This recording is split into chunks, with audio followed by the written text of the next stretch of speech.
Hello and welcome back to Rise and Rouse, a podcast for those who give a damn. I am your host, Erin Allgood, social impact strategist, consultant, and yoga practitioner of more than 15 years.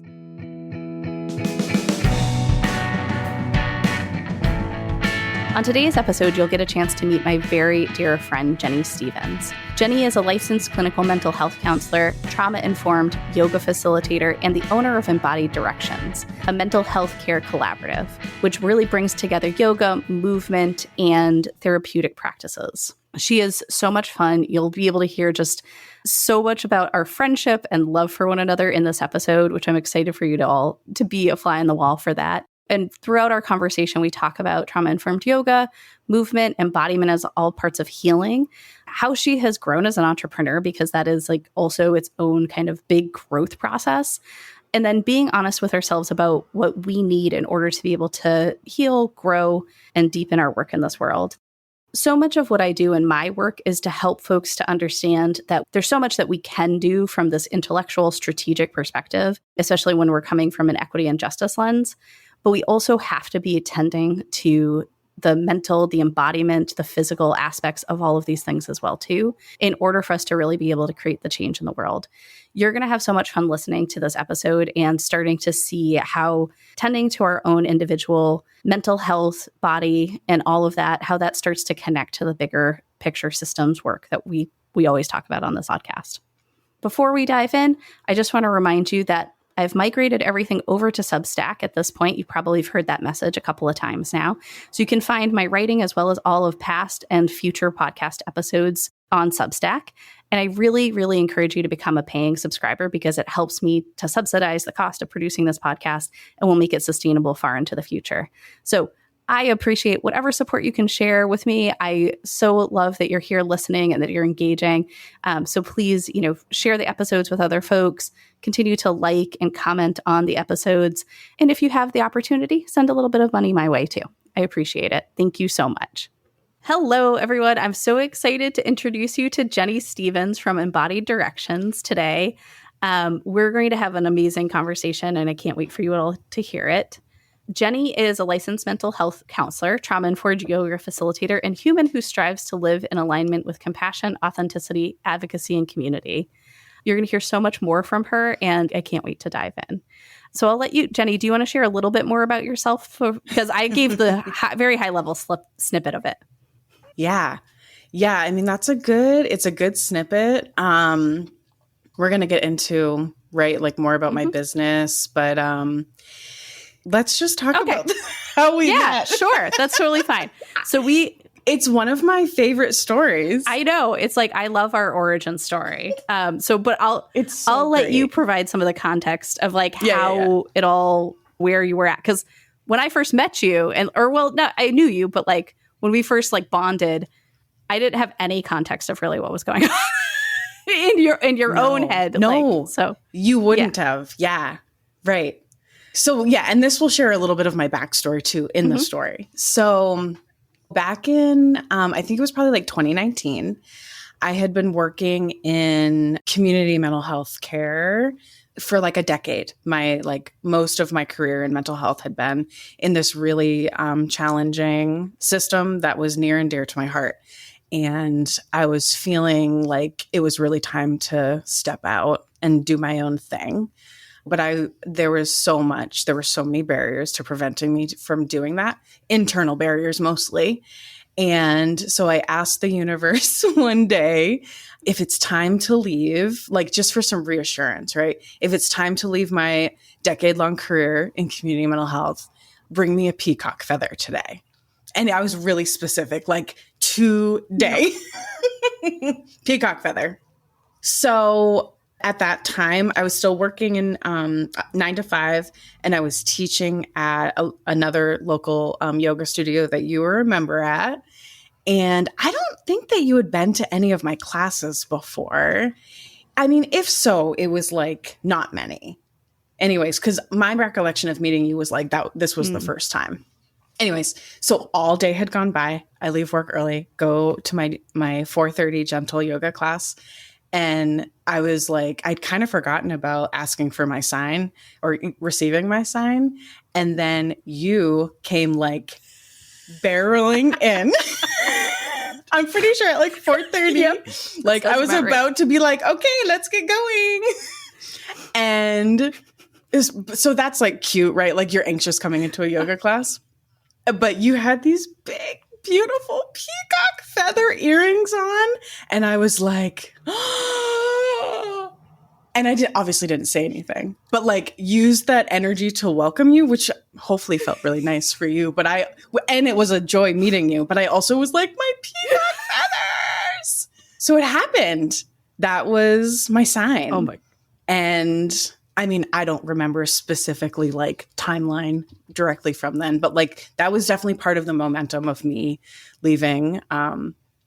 That setting and starting my private practice. I am like, I think I maybe had taken one of your classes or had just seen you and kind of knew who you were. And so, it was like a lot of energy you directed in my way. And I was just like, did I do something right? It was like a moment where I was like, what did I just do? Yeah. But then obviously as you like told me this, like after the fact, I was just like, oh my goodness, like what a beautiful role I could play in this. Yeah. Oh, it's such a nice story. It's an amazing story. And it makes me, it's an amazing I still story. have those earrings and they are so faded at this point though. But I will never get rid of them because like, for literally that reason, I'm like, I will never get rid of these earrings because there's power in them. Oh, there's so much power in them. As if you weren't powerful enough. but that launched everything for you, really and truly. So what was like the idea kind of that had been percolating in your head like at that point? Yeah. So I at the beginning of my career as a therapist, which was like 2011-ish, I had found yoga for myself personally. And back then, at least in my circle, integrative mental health stuff really like wasn't happening. Or if it was, it certainly wasn't mainstream. So I remember having this like really unclear, but with a lot of clarity that like, I want to bring yoga and counseling together somehow, but I had no fucking clue what that looked like, how I was going to do it, how long it was going to take. It was just like, it was a very clear, like these things are going to combine at some point in my life. And there's really no space for that in community mental health care. It was always separate. You know, I was a case manager for a while. I was a therapist. I was a supervisor. When I ended, I was leading a team of other therapists and case managers. So I kind of like jokingly say I grew up in community mental health care system.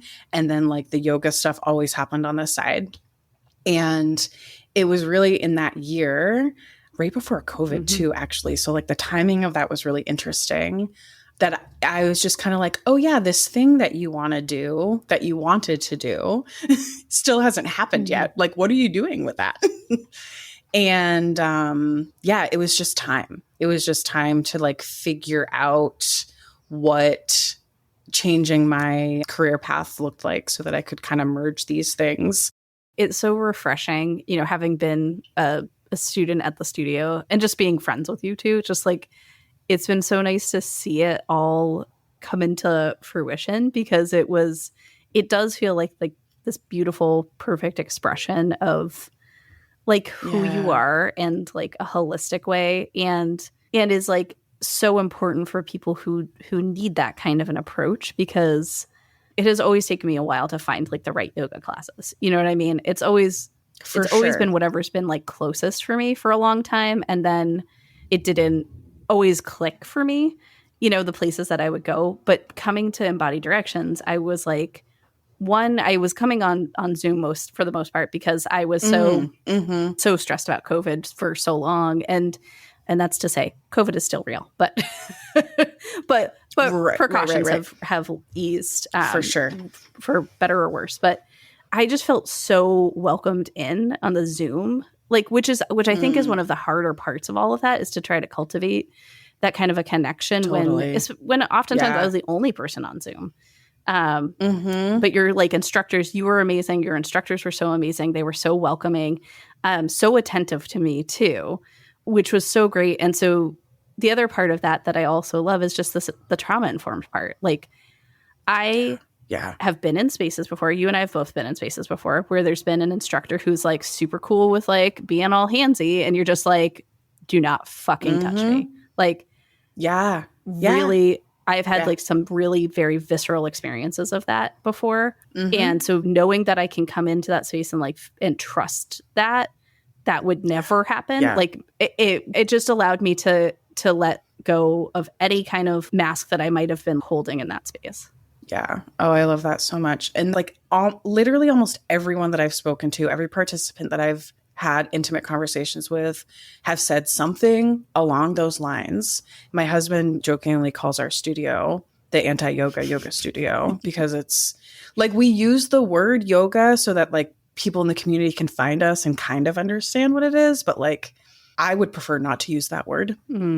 There's so much there. That could be a whole separate podcast episode. Well, but it's like it is so unique in that way, and I keep sending people there because I'm just like, okay, like this is going to be the vibe you're looking for, you know.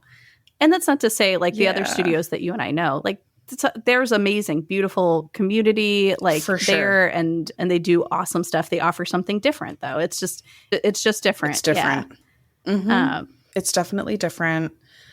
I remember when I was doing, so with my yoga training, most people start with like a basic 200-hour training. So I did that. And then when I did my 300-hour training, the more advanced training, that was specifically in trauma-sensitive yoga.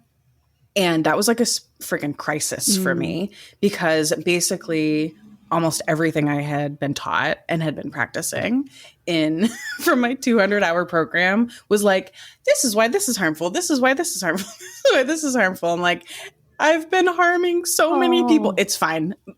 It was a necessary part of my growth, but yeah, it's so different than how a lot of us are trained when we do yoga instruction. That's like, I'm so grateful that you just shared that you had that crisis like in yourself. It really was kind of a crisis. Yeah. It's something like I talk about a lot of times. It's like, once you know better, you do better, you know? And so I'm sure that like you were doing your best with like the training and tools you had at that moment. And I'm sure you weren't like actively harming people, but I guess that's like the part that I kind of wanted to emphasize for folks. It's just that idea of like the trauma informed part of things. It just is like the contrast from what I've like known to what you provide now is like really, it's awesome. Yeah. Yeah. We really try to curate that vibe that you're talking about. And I mean, everyone's experience of course is different, but potentially like what you're describing is like a feeling of safety, or there's a real attention to like the relationship dynamic.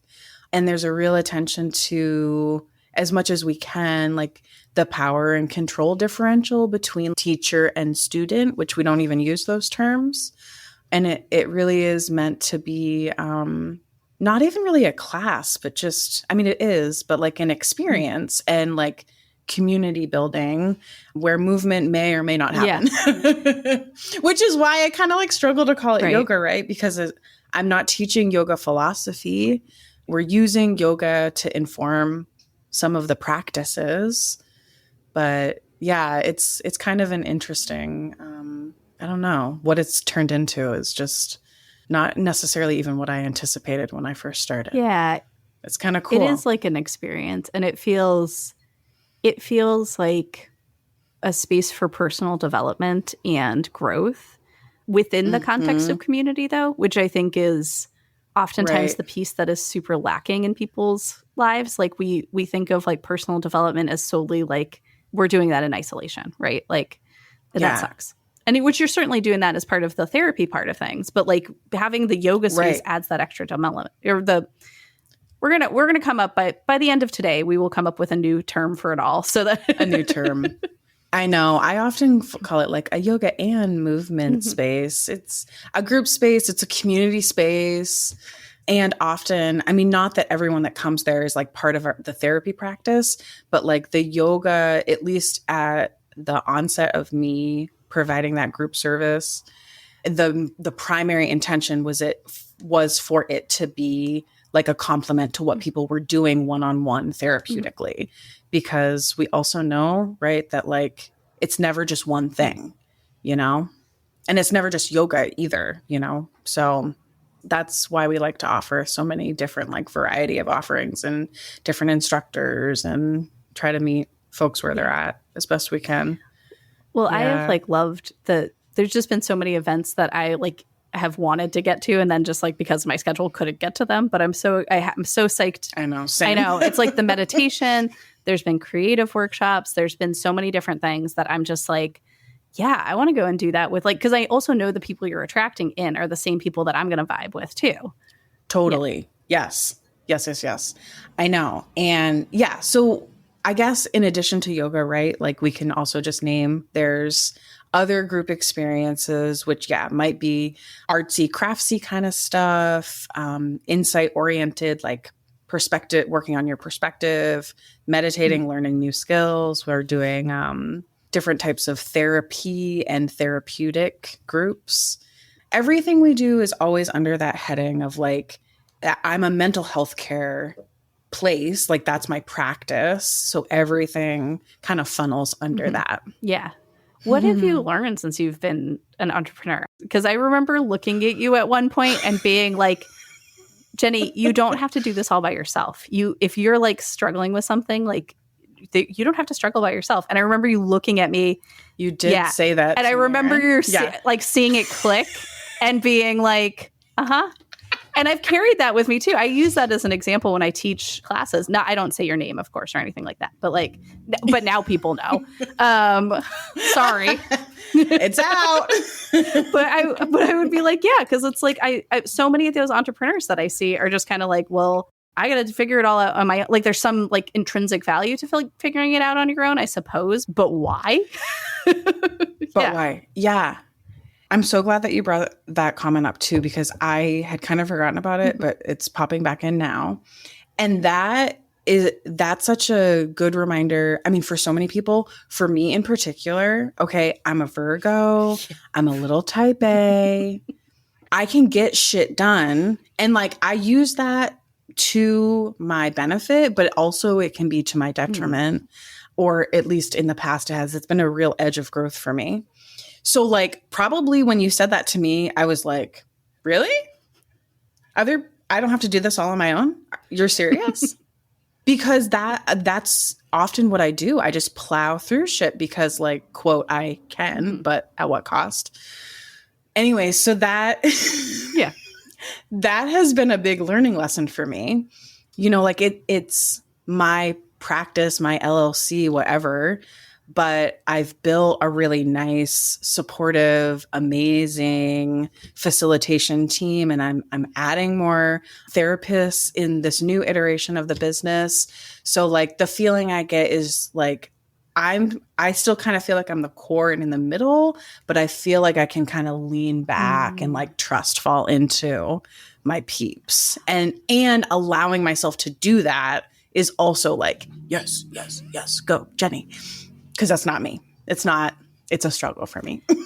But like, what a beautiful way to kind of to recognize that is a growth area for you. And that you are actively practicing what you're preaching in so many ways. Trying. Yeah. Yes, for sure. So yeah, that's been a huge learning lesson, and obviously still an evolution. And I've also really grown a lot in the area, or like given myself a lot of challenge in the area of like boundaries, both in my personal life and like how I structure my work lifetime, but also in like people in the community that I may encounter or may have a role in my business in some way. Also a big area for me because, I mean, for so many reasons, like it's been really hard for me to access my voice a lot of times in my life. So big kudos to like many, many, many opportunities for like boundary setting, letting my voice be heard and known, even if it's ruffled some feathers, and it has, which is scary and awesome all at the same time. Is there like an example of ruffling feathers you can share? Like in like anonymized version? There, yeah. And like, yeah, there is. It's kind of. Yeah, I know. I'm like, water. I'm getting fired up thinking of it. I mean, that's to me is like, that is a sign of something. If you're getting fired up thinking about it, like there's so many times I get just so freaking angry and I'm like, okay, well, that tells me something. There is something happening in my body. Yes. There's something happening. Be aware for of. sure. It's a messenger, good information. So yeah, the first yoga space, which is not the current yoga facility that I have now. So that's where I started the kind of group arm of the practice. And there was a really lovely opportunity. It kind of felt like I wasn't quite ready for it, but it like fell into my lap. So I was like, yeah, let's try it. This is like too good to pass up. So, and a beautiful space, like that's where we like started building community, where I started forming relationships with the facilitators, with the folks in the community we were collaborating with, et cetera. And during the course of when I got in there, I started as a subleaser from another business who had moved out, and the building got sold. And so then I signed on with the new landlord, who is a very wealthy white man. And he came in kind of hot with like all these promises, plans. It was a beautiful building that needed a lot of love and work, like aesthetically. And what ended up happening, this was probably like a year into me opening the business, the group business, is like major construction zone, super rude staff working throughout the facility, unsafe stuff, like literally glass dropping down at one point when like people were walking, like really yucky stuff. And I can't even tell you like how many times I tried, like how many conversations, how many phone calls, how many emails, just to be like, can we be like a little collaborative about this? Because like, it's really disrupting my business. I do trauma-informed yoga. So like it's triggering to some of my group participants. Like people are having fucking panic attacks sometimes because like there's cranes moving around, and recognizing, right, that like he's coming in and doing some construction, and like I'm not unwilling to work around that, but like reasonable requests like, hey, could you let me know like when work's scheduled directly above my unit? Could you give me a heads up if it's going to be so loud that like my teachers aren't going to be heard in our class? Like pretty reasonable shit. Anyways, it goes on for a while, and people are just like constantly complaining about it. Like it's awful. And essentially it ended in this like really nasty conversation where he told me that my emails are too long, that I have too much to say, that there's a delay in the construction because they're working hard around my schedule, which like nobody was doing. Anyways, it ended with me basically being like, I'm terminating my lease, you know? And like, that was the end point, right? Like me being persistent about like, this is what I need for my business. This is what I need for my clientele. This is what the community needs. Yeah.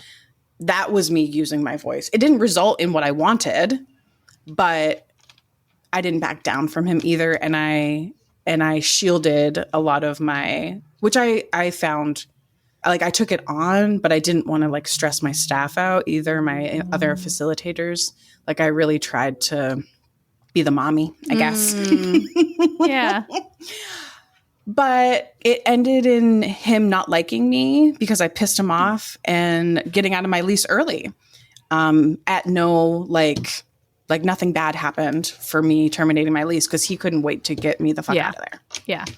And you and I both know of another business or that was in there too, that had the same. That was in their same situation. But in their space, they actually it ended up, some of the things that he was doing resulted in mold being throughout their unit. And it was like, and people couldn't breathe. And blaming them. And it's, I've heard so many horror stories from all of that. And I'm so glad you're not there anymore. And Same.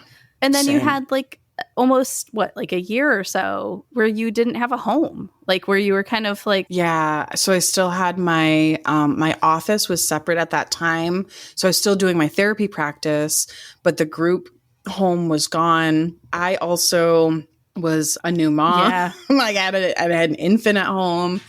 So like it wasn't horrible timing for me in terms of that like life stressor. But yeah, it took me like 8 months to find this place, which doesn't sound like a lot, like saying it out loud. But at the time, people are like, have you found anything, Jenni? Like, what's going on? And like all these things where like I wanted to stay in Dover. I really wanted to be close to downtown. I wanted accessible parking.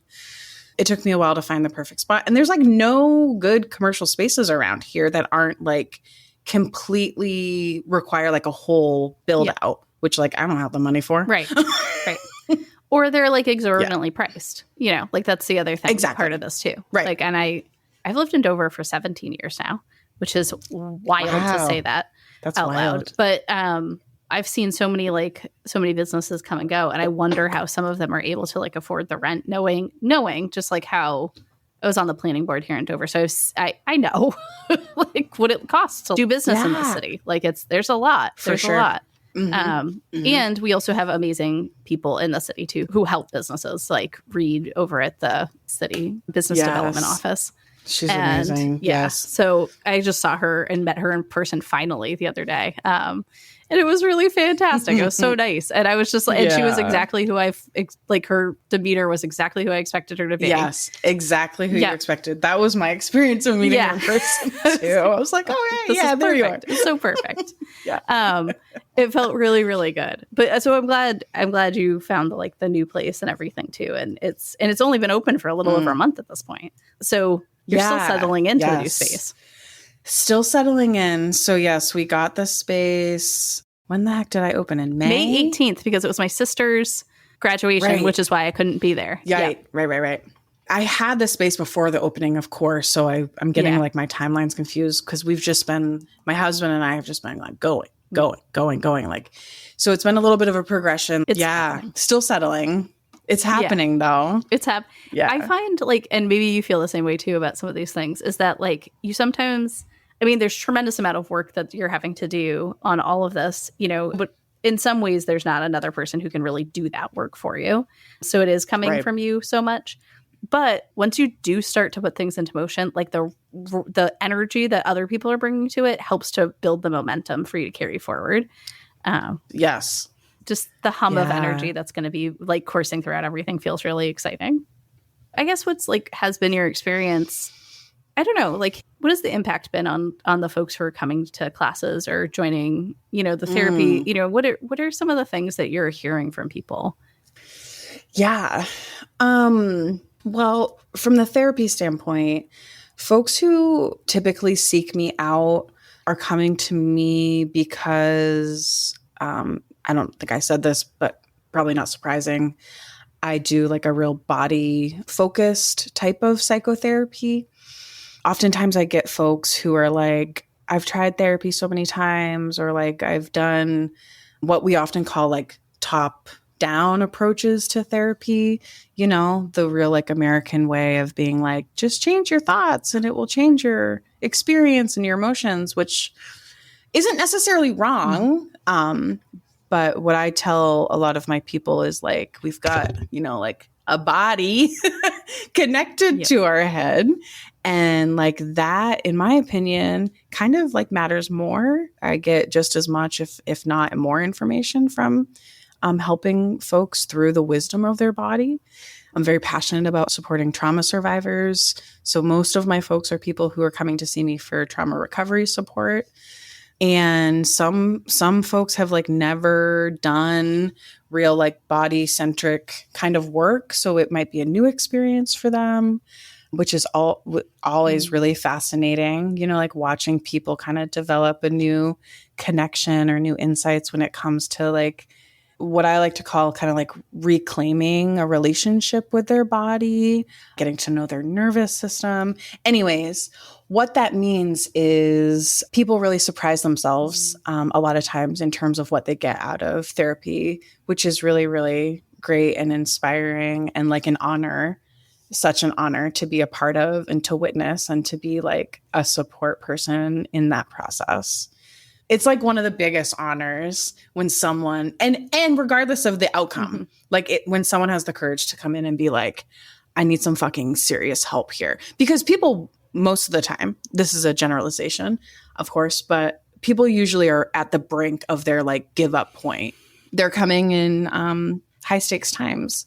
So it takes a lot of courage. And I'm just really passionate about that piece of my work. It's so special. What I hear from a lot of folks, which again, like just means such the world to me, is like, oh, I feel like a part of a community, or like I see people who are like, look like me in this room. I feel accepted. I feel like I really can do whatever the fuck I want in this class. The tenets of the trauma-informed yoga are really supportive too, as they're meant to be, to some of their like trauma recovery efforts. That stuff is all about like having choice of movement, right? And giving power and control back to participants. So that, of course, can directly relate to what some folks work through when they're going through trauma recovery treatment. And like just the noticing of your body and like, do I want to do that? Or like, no, I feel like doing something completely different, or like nothing at all. And like those things, I know when I hear myself say it, like it sounds simple, but like in practice and when you have a space where like you truly are safe enough to do that, it can make such a difference in a body that in particular has been traumatized. Yeah. Sometimes it's like scary, before it gets to the healing part. Yeah. One example I'll share just of my experience going through, doing the work with you. Well, not doing therapy work, but being in your classes and things like that. Mm-hmm. There's a point when we do yoga nidra. And for folks who don't know what yoga nidra is, it's yogic sleep. So it is a guided kind of meditation in a lot of ways where you're lying down and getting comfortable. And it's fantastic. This is what yoga nidra is, the thing I recommend to anybody if you're going through like a really, really hard time in your life, because it resets your nervous system in a way that partly for me, like I started doing yoga nidra a lot more when I was going through my divorce. And it was like the only thing that I could do to like center myself in a lot of ways, because we won't get into all of my particular trauma per se, but like going in the, as my ex and I were trying to figure out if we were going to split or not, I had a lot of PTSD from, a lot of different aspects of my life. So I struggled really. So that was how I was able to like move through some of that, was like through yoga nidra. And because I was in fight or flight constantly for so long. And so the big difference when I started taking your yoga nidra classes was that you would talk about like, envision what your safe place is. And like, if you ever feel stressed out during this moment, like go to that safe place. Right. And right. I have a very specific safe place that I envision every time, which is special to me and my partner too now, which is great. But I would go to that safe place in my mind, because there were times where I was like releasing all of the like shit that was stored in my body. And I would kind of go into like a panic attack, start feeling those kinds of things. So being able to have that space to go to in my mind, and I can't tell you how many times that has helped me through hard moments. Yeah. Even outside of yoga nidra, that I kind of like go and envision that same place. And it is transformative, honestly. Like for anybody else who is like experiencing something like that, I just highly recommend yoga nidra. And people can do your classes online. So it's entirely possible you could go to an Embodied Directions class, even if you're in like Norway or something like that. Yeah. So like I highly recommend it. But I think that is a big difference between kind of like what I have seen in yoga nidra, other places, and the way that you do it from a trauma-informed perspective. Yeah. I mean, trauma-informed can mean so many things, right? Trauma is like also a really inclusive definition, right? Like someone doesn't have to have PTSD to have trauma experiences. And some people don't even like using the word trauma, which is fine. But like it's a unique experience, an adverse experience, a traumatic experience, something that impacts your mind, body, spirit, right? What we know about folks who experience trauma in the most generalized term is that like going inward, as practices like yoga nidra ask us to do or encourage us to do, or yoga in general encourages us to do, can be very triggering. Sometimes for obvious reasons, sometimes for not obvious reasons. It's hard to notice. Even things like taking a deep breath can be hard for people.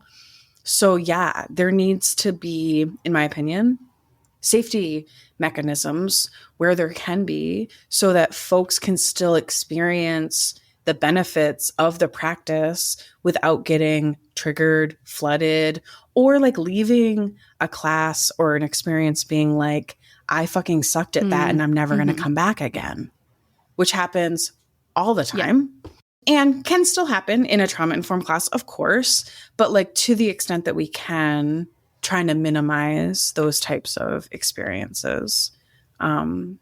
Yeah, because as you found, it can be so helpful. Yoga nidra is so restorative to your nervous system. It's like my favorite type of meditation because of that. It's oh my goodness. So I think, one of the reasons why I care so much about these kinds of like embodiment practices, because I am somebody who will stay in my head for so long. Like I will overanalyze, over-intellectualize. Like I have a history of insomnia. Like there's just a lot going on. Like the wheels are constantly turning in my head. Yeah. And it's been over the last, I don't know, however many years at this point where I've really started to turn my attention to my body and to like understanding all of the things that are kind of happening in there, listening to cues, because folks have heard me talk about before that I am a workaholic. Like I am like so much better now at being attentive to like, I need to get up and move and not just continue to force myself to sit here and try to like power through something and all of those kinds of things. And you're working with individuals, you're working in small groups, and things like that through your therapy practice and through the studio. And for me, I'm working with organizations, I'm working, and the same principles apply in that part of what we have to do is get people to like be attuned into their body as like a social justice practice. Right. Yeah, of course. The quote I always come back to, which I like, the quote that I kicked off this entire series with back a couple years ago when I started Rise and Rouse, is transform yourself to transform the world by Greasley Boggs. And it's like, we cannot do big shit in the world if we don't tend to all of our internal stuff. Right. Like, right. And I see the work you're doing as being so critical on that level. Yeah. And similarly to you, like being really heady, like same, which is like part of the reason why I found all these practices and so many people, right? Like, isn't that the way of the world? It's like, we all just go so hard and we really do lose sensation, connection, attunement. And it's like, it's just a critical part of how we need to engage with our communities, with ourselves. And for many of us, we have to relearn it. We do. Or we were never taught it. It's like, it's what capitalism does to us. It divorces ourselves from ourselves and from each other and from our own bodies. Like that to me is like, I mean, it's all the systems of oppression that are interconnected for sure. It's not just capitalism. But for sure.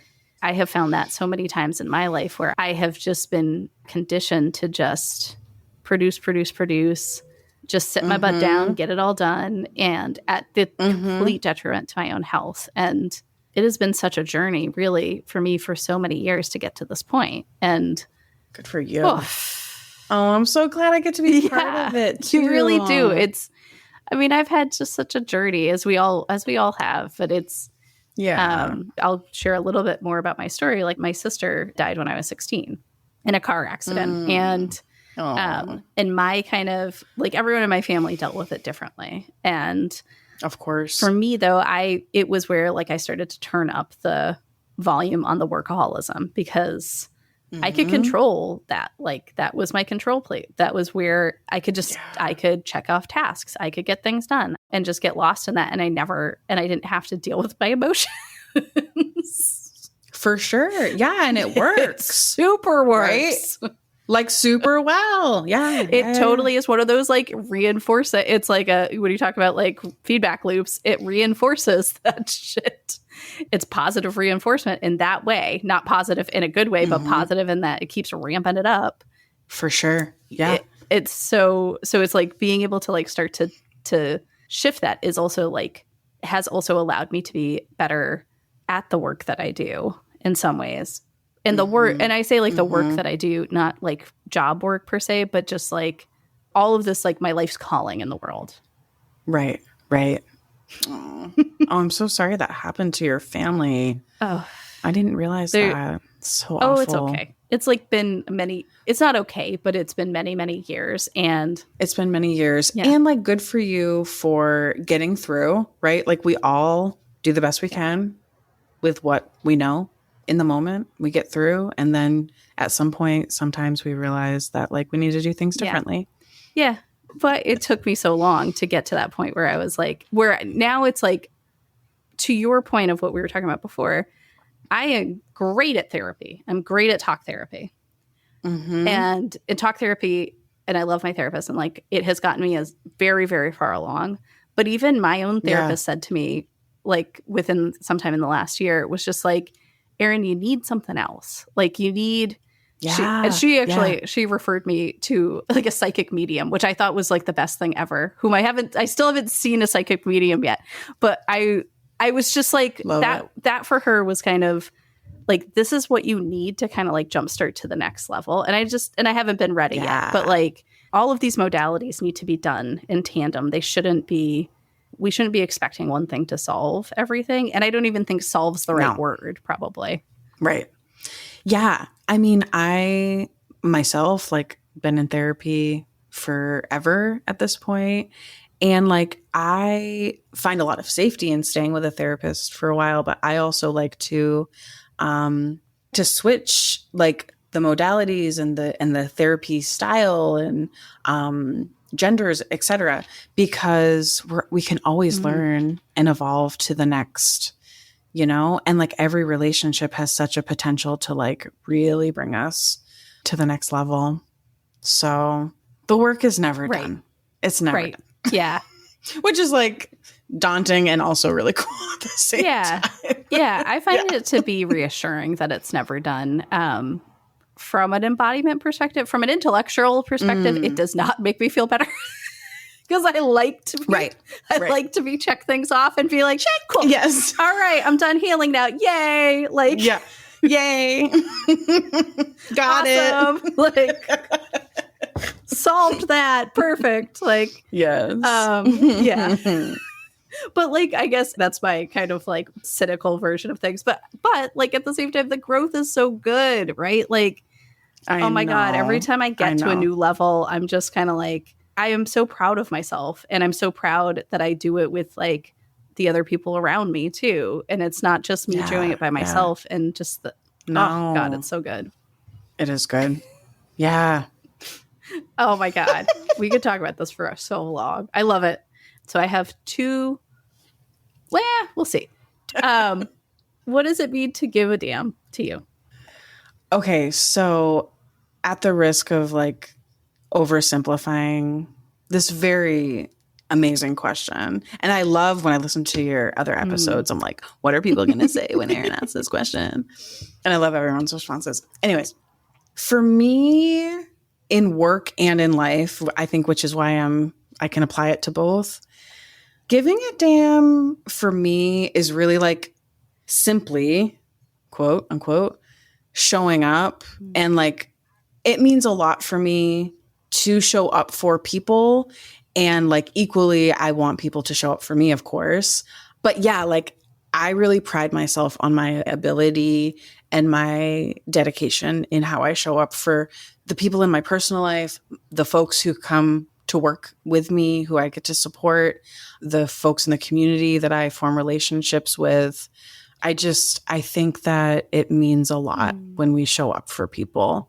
I know that sounds simple, but it feels really big. I think it is very simple, and I think it's very big because it's both. Because like, how beautiful is it to be able to show up for people the way that you need to, and how big of a deal is it to have the boundaries that you need to when you can't show up in the way you want to. For sure. Like that I think.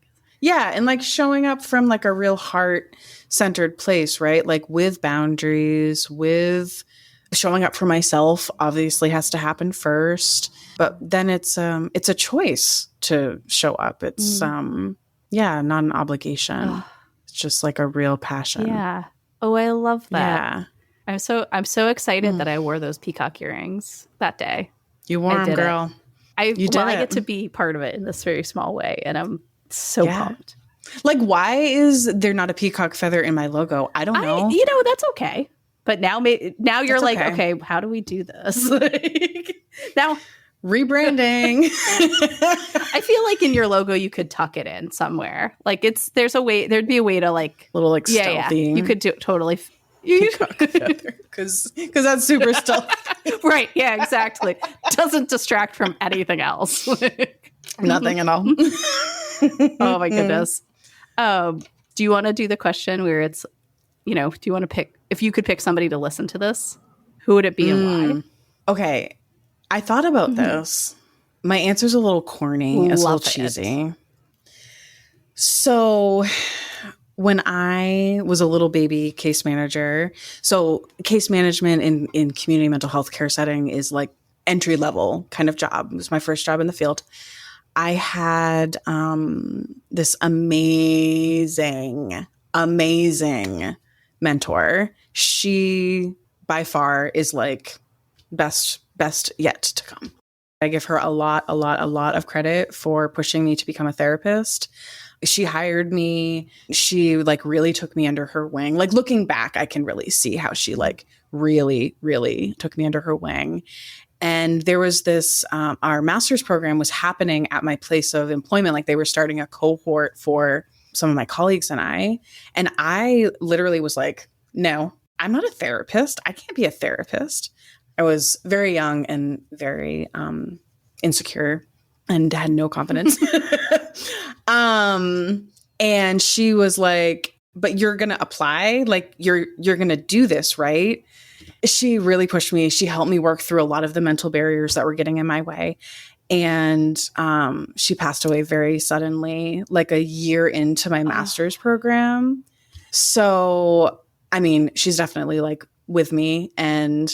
But yeah, like if she could hear, what I'm doing now, she would just be so proud. And she was an amazing person. Yeah. So I'm really grateful that, especially early on when I was so like, what the fuck am I doing? Yeah. So yeah, she is listening. Oh, yeah. That's my answer. She is listening. Yes. My very like white New Hampshire girl answer is I want Jonathan Van Ness to listen to this because he loves redheads. It's his specialty and I love him. Okay. And I want to be friends with him. I want to be friends with him too. Like, because I follow JVN's Instagram too. And just so the amazing. Best thing ever. Okay. Well, maybe we'll just have to tag on us. Wouldn't that be fun? Definitely tag I will Jonathan, look at this natural redhead. I know mine is very much not natural. Doesn't matter. Doesn't matter. That makes me so happy. I will share this like little story. So Emerald and I have been hosting an anti-racist book club. And the first book that we read was Lies About Black People by Dr. Omakanga Dibinga. And somebody tagged him, like somebody who was in our book club tagged him on LinkedIn and was just like, this is the best book club I've ever been in. And we got a response. Like, yeah. Stop. And so I like had a back and forth with him, with Dr. Dibinga. And he was like, yeah, I'll come to one of your book club sessions. And it hasn't happened yet because we had a different group of folks the second time around. And I have to figure out how to convene us all. And anyways, but I'm like, he put it out on the table and I was like, okay, that is like, I know, of all of these things, like incredible, just the power of connection and just and putting those things out there. So you never know, JVN might be listening. So I hope so. I don't know if you are.